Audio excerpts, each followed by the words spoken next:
기독교의 핵심 교리 중에 삼위일체라는 게 있잖아요. 그 중에서도 성령은 뭔가 가장 알쏭달쏭하고 신비하게 느껴지는 것 같아요.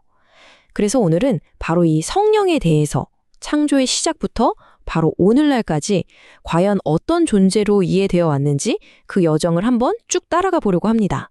많은 분들이 성령이라고 하면 그냥 뭐랄까 어떤 우주적인 에너지? 아니면 초자연적인 힘? 이런 식으로 생각하는 경우가 많죠.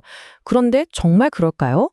기독교의 기준이 되는 성경에서는 성령을 뭐라고 말하고 있는지 바로 여기서부터 한번 파고 들어가 보겠습니다. 자, 핵심은 바로 이겁니다. 성령은 어떤 힘이나 에너지가 아니라 신성을 가지신 고유한 인격, 바로 하나님 자신이라는 거예요. 성경을 보면요, 성령은 창조 때부터 함께 하셨고 예수님의 사역 내내 동역하셨고 그리고 지금 이 순간에도 믿는 사람들 안에 살아계시는 그런 분으로 그려지고 있습니다. 그럼 지금 성령이 어떤 일을 하시는지 제대로 알려면 시간을 거슬러 올라가 봐야 합니다. 어디로 가야 할까요? 바로 구약시대로 가보는 거죠. 왜냐하면 그때 성령이 어떻게 일하셨는지를 알아야 지금의 역할과 그 엄청난 변화를 제대로 이해할 수 있거든요. 구약 시대를 한번 들여다보면요, 성령의 역사는 굉장히 선택적이고 또 환시적이었어요. 어떤 특별한 임무를 위해서 선택된 사람에게만 능력을 부어주시는 형태였던 거죠. 예를 들면 창조 때 물 위를 운행하시거나 모세나 여호수아 같은 지도자, 또 사울이나 다윗 같은 왕, 그리고 선지자들에게 하나님의 메시지를 전할 힘을 주시는 식으로 말이에요.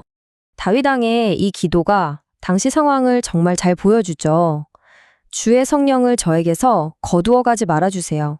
이 한 문장에 모든 게 담겨 있어요. 성령님이 항상 내 안에 계시는 게 아니라 언제든 떠나실 수 있다는 그 두려움. 이게 바로 구약시대 사람들이 가졌던 생각이었던 겁니다. 그런데 말이죠, 구약 성경이 끝으로 갈수록 놀라운 약속이 등장하기 시작합니다. 바로 이 한시적인 관계가 바뀔 거라는 예언이었어요. 요엘 선지자를 통해 이렇게 말씀하시죠. 내가 내 영을 만민에게 부어주겠다. 더 이상 소수에게만 머무는 게 아니라 모든 사람에게 부어지는 그런 새로운 시대가 올 거라는 엄청난 예고였습니다. 자, 그 약속이 그럼 언제 이루어졌을까요? 바로 예수님의 등장, 그리고 오순절이라는 단 하나의 사건으로 모든 것이 바뀝니다. 기독교 신학에서는 바로 이 시점을 계기로 성령의 역사에 그야말로 혁명적인, 근본적인 변화가 일어났다고 봅니다. 이 표를 보시면 그 차이가 정말 한눈에 들어오죠. 구약시대에는 소수의 사람에게, 그것도 일시적으로 어떤 특별한 임무를 위해서만 주어졌다면 신약시대로 넘어오면서 완전히 달라집니다. 모든 믿는 사람에게 영원히 그리고 새로운 삶 자체를 위해서 주어진다는 것. 와, 이건 정말 엄청난 전환이라고 할 수밖에 없어요. 신약 성경을 보면요, 예수님의 삶은 그야말로 성령과 떼려야 뗄 수가 없습니다. 시작부터 그렇죠. 성령으로 잉태되셨고 세례를 받으실 때에 성령이 비둘기처럼 임했고요. 모든 사역이 다 성령의 능력으로 이루어졌다고 기록되어 있어요. 그리고 가장 중요한 건 예수님께서 직접 약속하셨다는 겁니다. 내가 떠나면 너희에게 성령을 보내주겠다고 말이죠. 그리고 드디어 그 약속이 이루어지는 날이 왔습니다. 바로 오순절이죠. 사도행전을 보면 예수님이 떠나시고 두려움에 떨던 제자들이 바로 이날 약속하신 성령을 받고 완전히 다른 사람이 됩니다. 담대하게 복음을 전하기 시작하고 교회가 탄생하는 바로 그 순간이죠. 구약에서부터 예언됐던 모든 사람에게 부어지는 영이 바로 이 사건을 통해 현실이 된 겁니다. 자, 그럼 이제 우리에게 영원히 항상 함께 하시는 성령님은 구체적으로 어떤 일을 하시는 걸까요? 이제 이게 정말 중요하겠죠? 신학적으로 정리된 내용들을 한번 살펴보겠습니다.